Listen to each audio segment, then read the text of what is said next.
Hallelujah ප්‍රශංසා වේවා දෙවන් වහන්සේගේ නාමය ගෞරවයට මහිමයටපත් වේවා. අද දවසේ දේව වචනය මෙනෙහි කරමු. පළවෙනි කොරින්ති පොතේ 3 වෙනි පරිච්ඡේදයේ 16 වෙනි පදේ.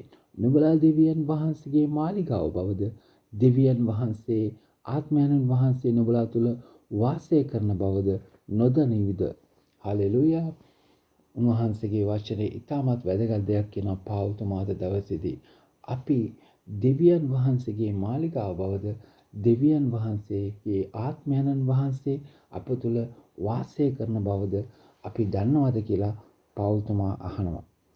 මතක තබා ගන්න අතීතයේ දෙවියන් වහන්සේගේ ආත්මයන් වහන්සේ වාසය කරේ ජෙරුසලමේ අලංකාර දේව මාලිගාවක. උන්වහන්සේ ඒ ස්ථානයේ සිටීමේ මිනිසුන්ගේ ජීවිත තුළ ක්‍රියා කරා. මිනිසයන්ට සිද්ධ වුණා හැම හතරදික් භාගයෙන්ම ජෙරුසලමේ ඒ දේව මාලිගාවට යන්න ඒ දෙවියන් වහන්සේගේ ආත්මයන් වහන්සේ හමුවන්න. නමුත් මතක තබා ගන්න අද දවසේදී අතින් සාදන ලද ගෘහවල දෙවියන් වහන්සේ වාසය කරන්නේ නැහැ. උන්වහන්සේ කොහෙද වාසය කරන්නේ? උන්වහන්සේ වාසය කරන්නේ මනුෂ්‍යයාගේ ජීවිත තුළ. අද දවසේදී ශුද්ධාත්මයන් වහන්සේ දෙවියන් වහන්සේගේ ආත්මයන් වහන්සේ වාසය කරන්නේ කොහෙද? ඔබ තුල, මා තුල. එහෙනම් අපිට ඒ අලංකාර මාලිගාවලට යන්න ඕනේ නැහැ. දෙවියන් වහන්සේ හමු වෙන. දෙවියන් වහන්සේ හමු වෙන අපි මොකද කරන්න ඕන?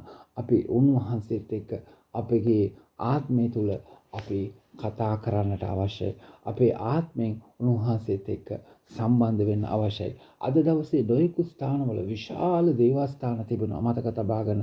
ඒ ස්ථානවල දෙවියන් වහන්සේ නැහැ. එහෙනම් අපි මොකටද අද සභාවකට යන්නේ? සභාවකට යන්නේ අපි එක්ව දෙවියන් වහන්සේට নমස්කාර කරන්න. නමුත් දෙවියන් වහන්සේගේ ආත්මයන් වහන්සේ ඉන්නේ අප තුල. අපි කොතැනද එකට රැස් වෙන්නේ? ඒ ස්ථානයේ දෙවියන් වහන්සේගේ ආත්මයන් වහන්සේ ක්‍රියා කරන්නට යනවා. ඉතින් උන්වහන්සේගේ වචනේ කියනවා දෙදෙනෙක් හෝ තුන්දෙනෙක් මාගේ නාමයෙන් රැස්වන්නේද මම ඒ ස්ථානයේ සිටිනවා කියලා. හලෙලුයා. එහෙනම් අද දවසේ අපි සැලකුලිමත් වෙන්න ඕන ගොඩනැගිලි වලට නෙවෙයි, සිද්ධ ස්ථාන වලට නෙවෙයි. අද දවසේදී අපි සැලකිලිමත් වෙන්න ඕන අපගේ ජීවිතය ඒ උන්වහන්සේට নমස්කාර කිරීම කෙරෙහි අපි එකතු වෙලා උන්වහන්සේට নমස්කාර කිරීම කෙරෙහි. හලෙලුයා. මතක තබා ගන්න අපි එකතු වෙලා කිසියම් ස්ථානයක උන්වහන්සේට ප්‍රශංසා කරනකොට ඒ ප්‍රශංසාව මැද්දේ උන්වහන්සේ ක්‍රියා කරනවා. ඒ වගේම තමයි අපි පුද්ගලිකව උන්වහන්සේට යාඥා කරනකොට උන්වහන්සේට ප්‍රශංසා කරනකොට ඒ යාඥාව ඒ ප්‍රශංසාව මැද්දේ උන්වහන්සේ ක්‍රියා කරනවා. ඒ නිසා අපිට එහෙ මෙහෙ විශාල දුර අපිට යන්න අවශ්‍ය නැහැ. දෙවියන් වහන්සේගේ ආත්මයන් වහන්සේ අද සිටින්නේ ඔබ තුලයි. එහෙනම් ඔබ ඇදහිල්ලෙන් යාඥා කරනවද? උන්වහන්සේ ඔබගේ ජීවිතේ ක්‍රියා කරන්නට යනවා. ඇදහිල්ලෙන් ඔබ උන්වහන්සේව සොයනවද? ඔබට උන්වහන්සේ ඔබ තුලම සම්බ වෙන්නට යනවා. ඔබ දේව වචනේ කියනකොට මතක තබා ගන්න මොකද වෙන්නේ? ඒ දේව වචනේ තුලින් නැවත ඔබව කතා කරනවා. ඔබට කියනවා ඔබගේ ජීවිතය ඔබට දකින්නට පුළුවන්. ඔබ දෙවියන් වහන්සේව සොයනකොට ඔබ දෙවියන් වහන්සේ තුල සොයාගන්නේ ඔබවයි. හලෙලුයා. එහෙනම් අද දවසේ මතක තබා ගන්න දෙවියන් වහන්සේගේ ආත්මයන් වහන්සේ ඔබ තුල සිටිනවා. උන්වහන්සේගේ මාලිගාව ඔබයි. එහෙනම් ඔබ ඒ මාලිගාව සුවිශුද්ධව තබා ගන්නට ඔබ කටයුතු කරන්න. කොහොමද ඒක කරන්නේ? යේසුස් වහන්සේගෙන් කරුණාව ඉල්ලන්න. ස්වාමිනී මම පව්කාරයෙක්. ආත්මයන් වහන්සේ වාසය කරන්න මම සුදුසු නෑ. අනේ යේසුස් වහන්සේ ඔබ වහන්සේ මාව පවිත්‍ර කරන්න. යේසුස් වහන්සේ ඔබව පවිත්‍ර කරනවා. උන්වහන්සේ ඔබව ධර්මිෂ්ඨ කරනවා. ඒ ධර්මිෂ්ඨකමේ මාලිගාව තුළ ශුද්ධාත්මයන් වහන්සේ වැඩ වාසය කරන්නට යනවා. ඒ ශුද්ධාත්මයන් වහන්සේ ඔබගේ ජීවිතේ වැඩ වාසය කරනකොට උන්වහන්සේ ඔබව සියලු යහපත කරා මඟ පෙන්වනවා. ඒ වගේම තමයි උන්වහන්සේ ඔබව බලයෙන් යුක්ත කිතුණුවෙක් කරනවා. ඔබව අතිශයින් ජයග්‍රාහී කිතුණුවෙක් බවට පරිවර්තනය කරනවා.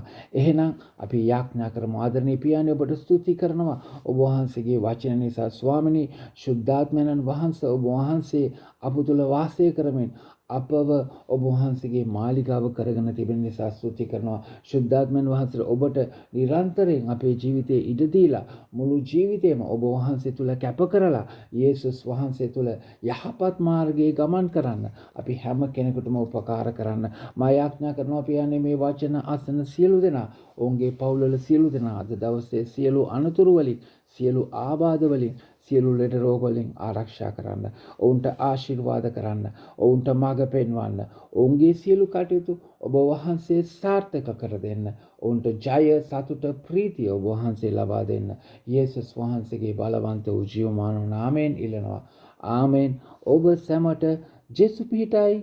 ජයග්‍රාහී දවසක්